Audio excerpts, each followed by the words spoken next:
In this video, I'm going to show you how you can remove blank pages from your Word document. In this example, I have 5 pages, and I have a blank page on page number 3 and also on the last page, page number 5.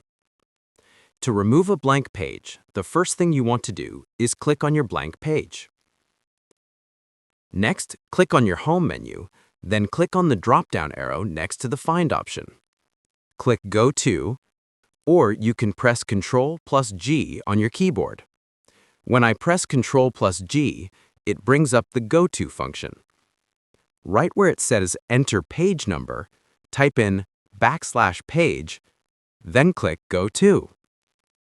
When I click Go To, you'll notice a gray highlight indicating that the entire blank page is selected and can be deleted. Now, click on your blank page and close this window. Finally, just press Delete on your keyboard and it will remove the blank page.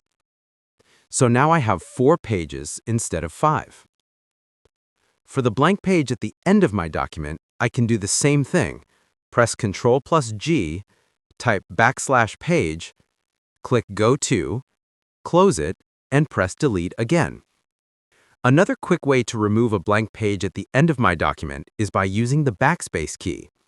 Simply click on the blank page at the end of your document, then press Backspace once or twice, and it will delete that blank page. Now I have 3 pages instead of 5 because I deleted both of my blank pages.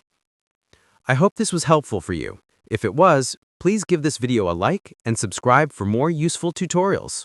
Feel free to reach out if you encounter any issues during the process. If this video helps you out, please leave a like and subscribe. Comment below if you have any questions. If you need further assistance, consider hiring a professional using the link in this video below.